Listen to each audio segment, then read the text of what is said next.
Ochalaba okwanjula n'embaga nga kukutuusibwako The City Bridals ku Kamukamu Plaza. You're so beautiful.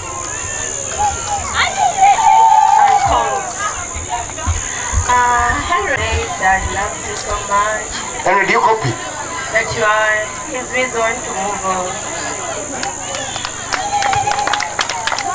Abi okubera ne sister wo ng'amanyi oluzungu naye osanga omusoka akoba ono tuyita kwina obwire tuyidabyako tuyitatotomaama ayi oluzungu Baba. Mama. Henry has sent me to tell you that he's so grateful.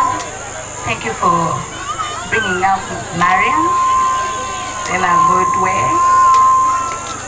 And Mariam, Henry said he loves you so much. You're in his blood, and he will make you happy always. And he has sent you this pot of wine, and he has said that he feels happy. You take a sip of this wine. In his absence, you will feel him and take care of him. And Mariam, what do you call this? Banana. Henry said, he will be harmful to you as this banana is soft. He'll be soft to you.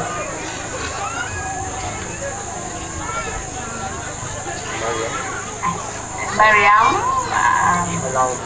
allow me to give this heart on behalf of Henry.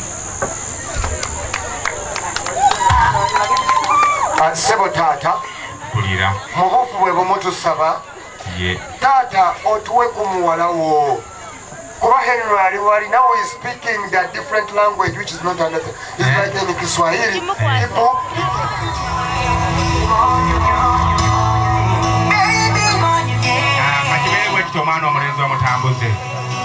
I've kissed the moon a million times, danced with angels in the sky. I've seen snowfall in the summertime, felt the heat of the powers above. 世界知道我在什么地方，越想你越接近海洋，你的唇凝聚着月光，吻着我狂烈的幻想。I've even seen miracles. I felt the pain disappear, but still haven't seen anything that amazes me quite like you do. You bring me up when I'm feeling down. I'll do it for you. You touch me deep, you touch me right. Bali kubera ngo limukulaba Delta TV tukole banaye nkwagala nnyo tuli eno Kamuli side kimkwano Kagulu Buyende. Tuli Kamuli tuli Buyende district. Tuli Buyende district. Bambi oli otya mugole? Yende Sharita goli otya? Ndi bulungi. Tulikayo mu kidala. Kale Sharita ne yanzizza nnyo. Kidala kibadde kitya? Kibadde kirungi nnyo nnyo nnyo nnyo. Nkonyo omuziki. Nkonyo Sharita kuba ndi musanyufu. Ne yanzizza nnyo. Bale kunyuma. Munange. Mukama ye mubeezi. Nakatengeri gye waselectinze mu engoye z'omukwano nungi. Eyanziza nnyo Sharita we makeup n'enviiri salon kyekkozeeko. Eya Sharita kasita mwe abankozeeko ne yanziza nnyo Sharita mwebale nnyo mwebalire. Siimye SHARITA'SSHOW. Siimye nnyo nnyo nnyo Sharita weebale nnyo. Abagole bagambe bajje waffe. Njabagamba sisobola butabagamba bayite kati. Njabakubira akalanga abagole mwenna abalina emikolo oba zaaki mujje wa Sharita abakoleko. Toyanjulireko mukwana amanya go. Amanya gange bampita bazalaki mariam. Mama wange ye Nakisuuyi Amina Nabirye. Ngobeera wange olabika nga tabeera kuno mwana gwe oleese omu Nigeria obeera. Batubeera kuno. Nawe bambi tubireko tetugenda byogera wadde. Saagala byogera ebyo Sharita. Kale omusajja amusinkanawo mu Nigeria. Omusajja tulina gye twasinkana yeyeyo saagala byogera. Abaana nabo kati beegomba bagamba naffe twagala mu Nigeria babbireko bubbizi bange. Bajja musisinkana. Mumaze mwena bbanga ki? Tumaze kati emyaka 2. Ye Sharita. Mwinayo omwana? Ye tulina kibebi kya mwaka gumu. No ne wiiki emu. Biki bikwanguza omusajja omu Nigeria mwana gwe? Sharita mpisa. Nabo baagala ebyempisa. Nabo bantu nga ffe. Nga mpisa kikaaki? Enfukamira ku maca? No, tebaagala kufukamira naye baagala muntu omukakkamu. Bw'aba alina kyangambye nkiwuliriza. Ate era naye bwe mba nina kyemugambye akiwuliriza. Kale mukwano kati kagambo ki kewandyagadde ogamba abawala nabo batuuke ku lunaku bwe ruti? Ekigambo kye nyinza okugamba abawala bonna batuuke ku lunaku bwe ruti nyinza bagamba kubeera bagumiikiriza na kubeera b'amazima. Omanyi amazima kintu kikulu nnyo n'empisa kintu kikulu nnyo. So abawala abamu ayinza okweraba nti ndi mulungi nalowooza nti obulungi bwe bugenda omutunda. Naye ate bagamba mpozi abaganda mu abagamba mbu obulungi sijja. Era obulungi sijja kituufu. Olina okwongerako empisa. Ate gwe olina byonna olina obulungi n'empisa. Nziza nnyo Sharita. Sweetheart kayimba kikoyagala omuweereza alina akayimba kakoneddeko omuziki wali mu kidaala baaba. Kasanyuze bambi okulaba. Akayimba kenyinza omugamba akayimba akagondi aka Stesha Mayanja abami akamanyi akagala wakamuvunulira amanyi ebintu by'abana Uganda kati ateekayo nnyo omutima okuyiga osobola okusa osobola kamuyimbiramu naye Sharita simanyi kuyiga kale mugambe mulumi lwasinga okutegeera nti omwana kulire n'erinnya ly'omuyita. My dear Henry, my husband, I love you so much and I promise that I will always love you. So I love you man in particular. I love you so much my honey. Yes. Webaze ku bantu. Nja kusookera ddala okwebaza famire yange. Nja kutuusa okwebaza eri mikwano gyange bonna. Nja kusooka okwebaza Alex. Nenebaza sister wange Farida, Shafiki, Kazungu, n'abantu bonna bonna ababaddewo ku lwange, abazadde bange ne baganda bange bonna. Nja kubeebaza nnyo. Era nenebaza ne saluni ya Sharita. Mwebale kujja munnange, mwebale kunkolako n'enyuma nembeera musanyufu. Mwebale nnyo mwebalire ddala. Kati mwe bakiyitaani? Kibebi kyaffe bakiyita courage. Naye tukiyita tusalako ne tukiyita CJ. Jonathan courage. Sanyusa okulaba. Sanyusa nnyo nnyabo. Era dde maama. Sibyoteeyo maama. Yendi nyabo. Makula go wazaala. Ye nyabo. Mwana akikoze. Mwebale kusiima. Neyansiza byonna bye mukoze. Mwebale nnyo mwebalire ddala. Mukama abawe emikisa. Omutunulira leero yagala mugamba kimala. Alinganga si wange. Bannange. Naawe basinze n'amazaala. Naye ate bwe mala ne ngamba awange. Nkimanyi bulungi nga wange. Nzamina. Bane webale kuzaala. Kale nyabo. Kwatiko mubugalo mwana aleso mu Nigeria bane. Nange webale ddala. Webale kundeetera muko. Yanziza ino. Mukama abawe emikisa. Amen. Ng'omuko wange bw'atambwire n'atuuka mu maka muno. Nenda abawongera emikisa.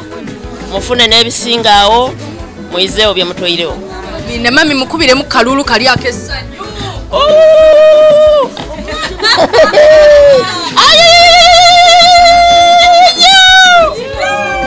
Bweza mami bako kyomuddamu mukwano. Mami kyenyinza omugamba nja kumwebaza munnaye okukuza bw'ati. Bazadde baffe Charity eno nga bw'olabyeyo naye batukuza bulungi mu mpisa ennungi. Mama ekyonkwebaza webale no mwebalire irala. Kujagana.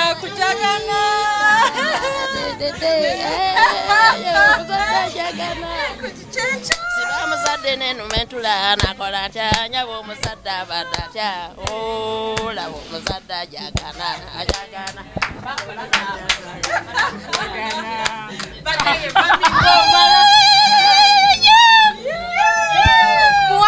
Muwakafuba kahanga. Ngai mwana iwe. Banange Kale nyabo. kale ngaino Mugambe mwana iwe Mariam. mwana iwe kyokoze. Mukane bale kubeera ngo kyali muklaba Delta TV tukole tukyali eno mu district ye Buyende. Omwana Mariam akakoze omusajja alese mu Nigeria omwami yajidde ddala omumanyi abantu basanyufu abantu babagabudde. Yes sir, good evening sir. Good evening, ma'am. How are you? I'm very well, thank You you. look so smart. Thank you very much. You How yourself. are you today? I'm excited. Yes. Yeah, I'm grateful to God for today. Okay. Yeah. Please tell us your names. My name is Henry Tochukwu Ezono. From where you I'm from Nigeria. Which state? I'm from Anambra State. I'm an Igbo man. Okay. Yeah. Where did you guys meet with beautiful Mariam? Well, we met in Toronto in 2015. Okay. So, and this is the result of the meeting. So Yeah. you guys live there? No, we live in Dubai currently. Okay. Yeah. Hey, your love is international. Do you have kids already? Yes, we have one, thanks to God, and it's a boy. It's a boy. Yeah. Who looks like you? Of course, I have to win. Okay. So what happened on the first day you met? What did you see? You know, they say true love you cannot explain what happened. Yes. So I would just say it's a chemistry, natural chemistry happened. And Which words did you use to make her fall in love with you? you use the word according to what you feel. And like I felt I met my match, so I expressed myself. What was in your manifesto? My manifesto is just to have this to be part of my life. So I mean, that's it. How has been the journey? Successful. Okay. And I can tell you I record a lot of success in my life since I met her. And that's why we need to be together so that we can achieve a lot in life. Yeah. Apart from the beauty, what have you learned from her that has made you travel all the way to here? Well, they say beauty of a woman is in the character. So she has a good character, and that's all every reasonable man wants, a good character. And What is good character according to a man? I'm about to finish. Sorry, okay, I'm asking you. it depends. You know, some people can define it in the way they want, but for me, a good character is all about being humble, Yes. being a listening woman, listen to your man, and try to read the mood. Yeah, and when the man talks, you don't interfere. However, you still have your opinions. Okay. So, Let him to first talk. so you let him to first talk, and then with humility, you can bring in your opinion. is So I've seen this in her, and I think, I believe, this is a right choice I made. You're right. Is Yeah. there any song you'd like to dedicate to her today? A song I like Ujue by David Lutalo. Even though I don't know the words, but I like that song. Can you sample that a bit? I Just one cannot. line? I cannot. I cannot. Okay, sir. Okay, what do you want to tell her right now? I want to tell her wherever she is, I love her, and I'm promising her with my life, God willing, I'll take care of her and I'll make her happy for the rest of her life. In your phone, what name did you put on her number? I don't have my phone here. I could show you. Sugar Crush. And what does that mean? I mean, Sugar Crush. Like you're playing Candy Crush. This is Sugar Crush for me. And she wins all the time. Yeah, of course. All the time. Okay, thank you so much. Thank you very much, ma'am. Unless there's anything you want to tell her. That's all for now. You I want can't to wait go, to to be go with with her. her right now? To go with her back right now? I don't know how I'm gonna sleep tonight if she's not there, but as tradition demands. Baby, can I please go with you? Please tell her. I wish I can go with you, baby, really. How can I sleep tonight without you? Just come. Can you plead with the parents so that you can go with her? Mommy, Dad, please allow my love to come with me tonight, if it's possible. Thank you so much. Thank you very much, madam. Ochalaba okwanjula n'embaga nga kukutuusibwako The City Bridals ku Kamukamu Plaza.